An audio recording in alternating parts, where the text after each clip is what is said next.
이 건강 공부를 하는 게 첫 번째가 나와 내 가족과 내 지인들의 건강을 잘 챙기고, 정말 그 일상생활이 내 몸이 항상 건강한 상태를 유지할 수 있도록, 그 다음에 내 주변의 사람들을 잘 안내할 수 있도록 하는 것이 이제 저희 건강 공부하는 목표가 되는데요. 윤 사장님께서 얘기하셨듯이, 우리가, 항상 일상생활의 습관처럼 우리 몸을 어떻게 하면은 잘 돌볼 수 있을까? 그 중에 하나가 이제 디톡스 라이프 스타일입니다. 사실 우리가 예전에 같으면은 이 암 사망자 같은 경우에는 20세기 초기에는 전체 사망자의 3.4%밖에 되지 않았다고 해요. 그리고 심장병 같은 경우는 1세기 전까지만 해도 거의 없었고요. 미국 경우에 그 20세기 초에는 당뇨병이 10만 명 가운데 1명꼴로 걸리는 굉장히 희귀병이었던 거죠.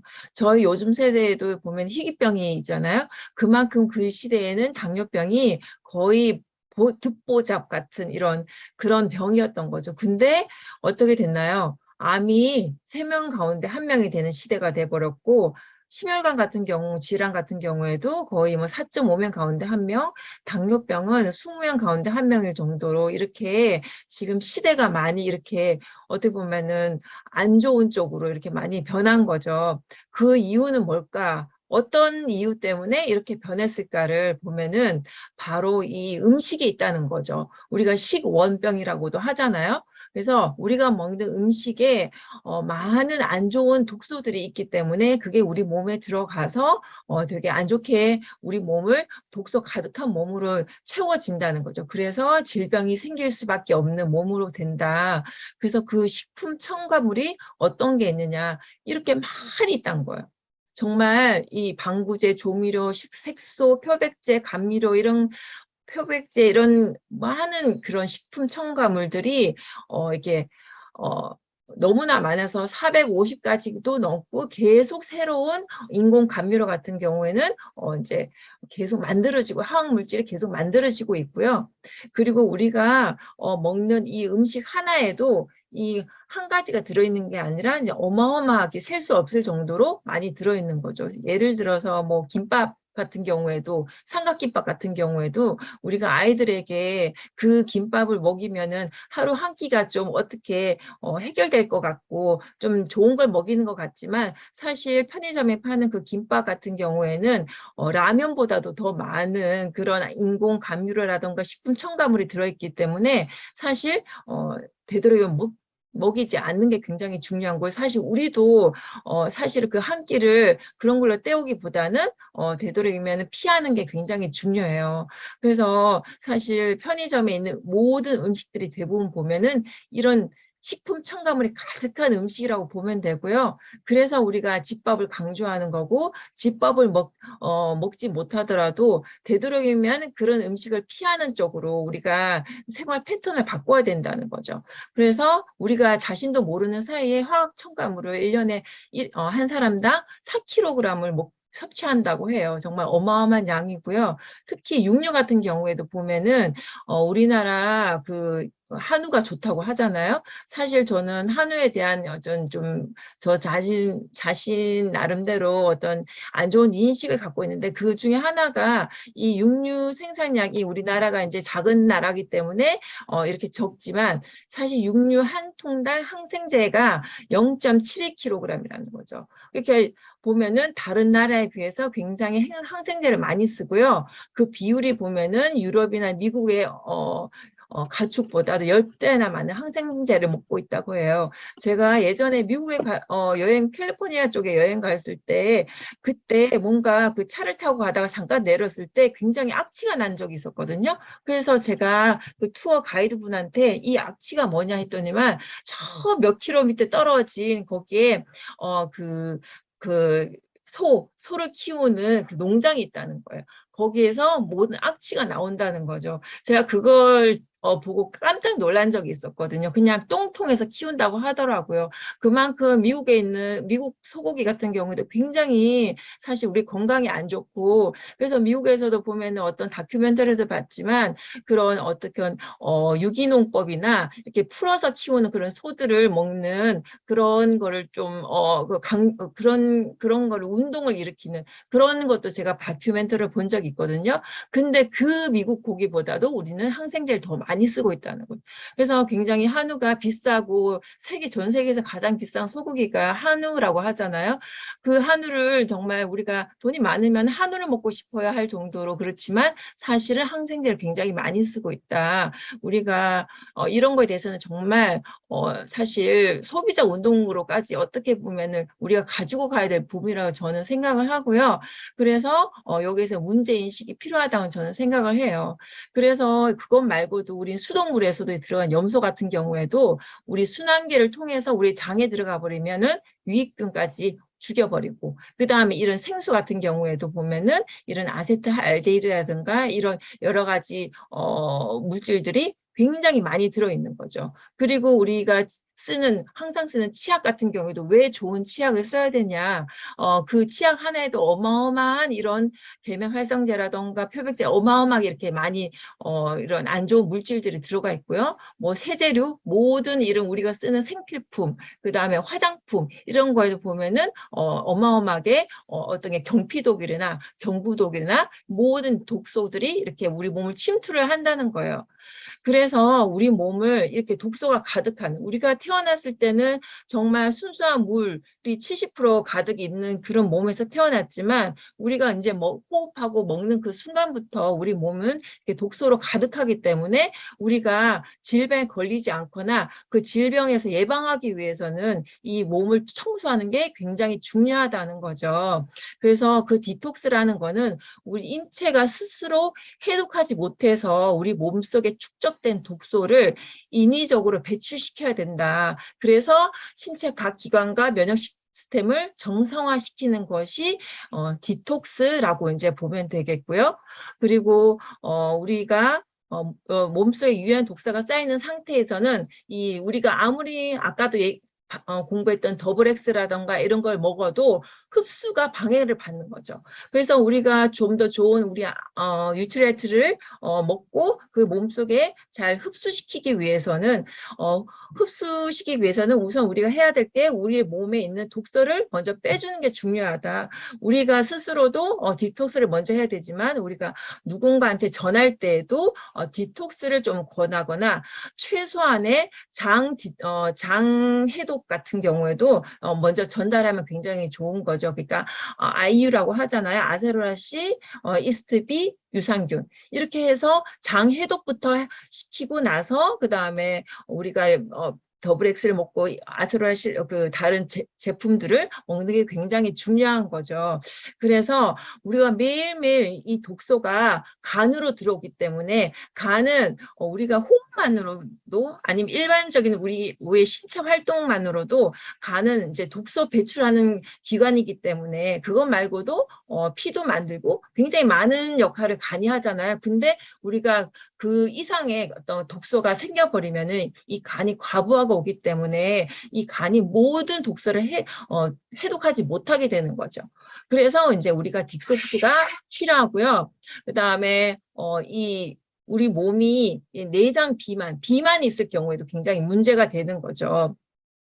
이 허리 사이즈가 1cm 늘어날 때마다 수명이 1년씩 단축된다는 말은 정말 이제는 많이 들어서 알고 계시고요. 그리고 배가 나온 사람, 그렇지 않은 사람에 비해서 당뇨병은 5배, 고혈압은 3.5배 등 통풍은 2.5배, 요즘 통풍 환자들도 굉장히 많이 있잖아요. 그리고 심장병은 2배 등 이렇게 이제 질병이 더 많이 증가할 수 있는 게 어떤 내장 비만이라는 거죠. 그렇다고 우리가 뚱뚱한 사람만 그러냐? 그렇지 않다는 거죠.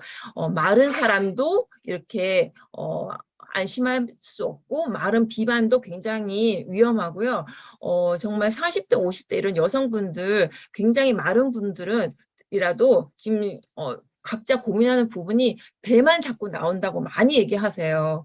그렇기 때문에 절대 마른 사람도 나는 뭐 비만이랑 관련이 없어? 나는 뭐 그런 뭐 뺄 거 없어 하지만 사실은 그 허리에 쌓여 있는 그 내장 비만이 굉장히 우리는 빨리 그거를 없애줘야 되는 우리가 굉장히 관심을 가져야 되는 부분이라고 할 수 있어요. 그리고 이 내장 지방안으로 인해서 우리 지금 마이크로바이옴 굉장히 열심히 공부하고 있잖아요. 여기서 그 얘기를 똑같이 하고 있는 거죠. 그래서 내장 비만으로 인해서 장내 유해 독소가 일으키는 질병이 거의 다라고 보시면 돼요. 여기서 뭐 변비 설사부터 해서 아까 여러분들이 말씀해 주셨잖아요. 그리고 뭐 여기 구취라던가 동맥경화라든가 아니면 지방간 이런 뭐 당뇨 심장병 그다음에 소화불량 위하수증 이런 모든 게 내장 지방으로 인한 어떤 장내 유해 독소가 일으키는 질병이라고 보시면 되겠고요. 그리고 몸의 면역력을 높이려면 일단 뭐부터 해야 되냐? 장이 건강해야 된다. 이거는 정말 수없이 많이 들어보셨지만 사실 여러 번 반복해도 이거는 정말 또 반복해야 되는 굉장히 중요한 부분이라고 할 수 있겠고요. 그리고 이제는 이 유산균이 화장실을 단순히 잘 가기 위한 그런 유산균이 아닌 거죠. 우리의 질병과 엄청난 밀접한 관련이 있는 그런 좋은 유산균, 우리한테 맞춤 유산균을 먹어야 한다. 그래서 마이크로바이옴이란 제4세대 유산균이 나오고 있습니다. 그래서 이 복부 비만 굉장히 우리가 디톡스를 해야 되는 것 중에 하나가 독소 배출이고 그 중에서도 복부 비만을 우리가 많이 케어해야 된다는 거죠. 저도 3일 디톡스, 2주 디톡스, 그 중에 그 다음에 또 림프 디톡스, 그 다음에 슈바첼 거의 다 해봤는데요. 정말 이거를 한두 번에 끝나는 게 아니라 이거를 일상생활에서 우리가 유트리알트를 섭취를 하면서 이 디톡스는 꾸준히 해주는 게 가장 좋다고 보고요. 그 다음에 이 미네랄이 굉장히 중요한 거죠. 이 미네랄이 우리 몸에 어떤 100%의 어떤 그 여러 가지 영양소가 필요한 것 중에 4%가 필요하다고 해요. 고작 4%라고 하지만 그 4%가 부족해서 굉장히 많은 질병에 걸릴 수가 있거든요. 그래서 5대 영양소에 들어간다고 볼 수 있겠고요. 그 다음에 미네랄이 없으면 비타민도, 단백질도, 효소도 소용이 없습니다. 그리고 이제 우리가 그렇다면 과일이나 야채를 많이 먹으면 미네랄 워터를 먹으면 뭐 되지 않을까 하지만 이 미네랄 워터도 사실 시중에 많이 파는 것도 그거 외에도 그 안에 인공 뭐 이런 그런 뭐 많은 그런 뭐죠? 첨가물이 들어가 있죠. 그리고 과일이나 야채도 우리가 지금 이제 땅에서 키우는 그런 야채도 미네랄이나 그런 게 많이 없어요. 그래서 그런 거에 대한 이런 그 영상이 여기 있습니다. 그래서 요건 좀 시간이 없어서 그냥 지나가기로 하겠습니다. 그래서 우리의 건강보조식품은 아주 필수품이 된 시대가 됐고요. 제가 여러 가지 디톡스를 많이 해봤지만 사실 이게 최고다 이게 아니에요. 여러 가지 디톡스를 차근차근 한번 경험해 보셨으면 좋겠어요. 내 몸에 맞는 것도 있고 내가 더 이렇게 추천해주고 싶은 어떤 그런 디톡스가 있거든요. 그래서 한 번씩 3일 디톡스부터 한 번씩 처음에는 쉽지 않지만 한 번에 하루의 단식이 조금의 또 어떤 내가 해냈네 이런 어떤 작은 실천의 어떤 그 뭐죠? 성취감이 있거든요. 그래서 3일 디톡스 한번 실천해 보시고 그 다음에 슈바첼 우리가 10월부터 또 시작을 하는데 그 슈바첼도 한번 같이 참여해 보시면은 정말 쉽지는 않지만 또 하다 보면은 이게 쉬워진다는 걸 또 경험해 보실 수 있고요. 그 다음에 또 림프 디톡스도 사실 다 끝나고 난 다음에 림프 디톡스도 해보시면은 또 다른 경험을 하실 거예요. 그거에 대해서는 또 이제 안내해 주시는 분한테 한번 여쭤보시면 좋겠습니다. 그리고 그러면 어떤 제품을 먹어야 하냐? 당연히 유트리알트죠. 유트리알트가 아까 이제 뭐 여러 리더님들이 얘기해 주신 것처럼 정말 좋은 어떤 그 토양에서 유기농법으로 만든 어떤 그런 추출물 그런 여러 가지 채소나 이런 좋은 그 식품들, 좋은 채소들이나 아니면 야채나 이런 허브 종류에서 만들어낸 그런 추출물 통해서 한 뉴트릴라이트가 우리가 이제 꼭 먹어야 될 필수품이고요. 그런 거에 대해서 여기서 먼저 천연 합성에 대해서 이제 얘기해 주고 있습니다. 잠깐만요.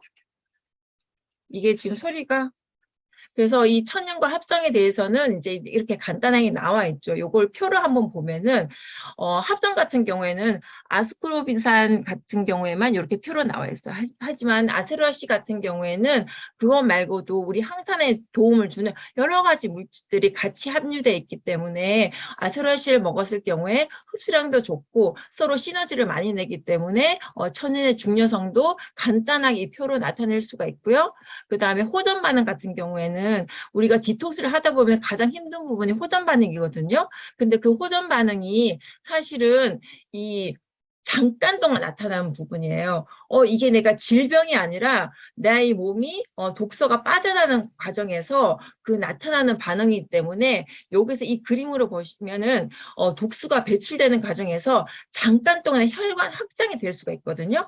혈관 확장이 되면은 자기 몸에 맞춰서 졸릴 수도 있고 그다음에 아니면 설사가 나올 수도 있고 여러 가지 반응이 나타나다가 그다음에 그게 시간이 지나면서 차츰차츰 잦아들어서 다시 정상으로 나타나거든요. 그렇기 때문에 이 호전 반응은 당연히 디톡스 할 때 당연히 있는 거구나 하고 생각을 하시면 당황하지 않고 잘 극복할 수 있다고 봅니다. 그래서 이 체온이 굉장히 중요한데 체온이 올라가는 반응에서 호전 반응이 나올 수가 있는 거죠. 그래서 체온이 올라가면 질병이 없어지는 거고 그 다음에 체온이 35도이면 암세포가 증식하게 되는 거죠. 그래서 내 체온이 1도 올라간다 싶으면 면역력이 5배에서 6배 증가된다라고 생각하시면 되고요. 이 면역력이 왕성한 상태를 만드는 게 이 호전 반응 뒤에 이제 독소가 배출되고 호전 반응이 나타나면서 그래 면역력이 좋은 이 나의 몸 상태로 될 수가 있는 거고 이게 한 번에 디톡스가 되는 게 아니라 내가 디톡스를 한 번 했으면은 그 다음에 또 더 좋게 나타나서 디톡스를 여러 번 하는 과정에서 이 호전 반응이 점점점 줄어든다는 걸 느끼실 수 있을 거예요. 처음에 하시는 분은 굉장히 크게 나타나실 수 있고 또 오히려 내 몸이 너무 단단하다. 너무 독소가 가득 차 있는 분은 처음에 오히려 호전 반응이 안 나타나다가 두 번째, 세 번째 하시다가 호전 반응이 확 나타나시다가 그 다음에 쭉 여러 번 하시면 호전 반응이 점점 잦아들어서 내 몸이 계속 클린해지는 거를 느끼실 수가 있어요. 저는 그걸 굉장히 많이 느꼈던 사람이고요. 그래서 우리 뉴트라이트를 이렇게 좀 더 알고 이제 디톡스를 하시고 그래서 섭취하시면 굉장히 좋은 결과를 보실 수 있을 것이라고 이제 저는 정말 강력하게 제가 이렇게 말씀드릴 수가 있겠고요. 오늘 여기까지 하도록 하겠습니다.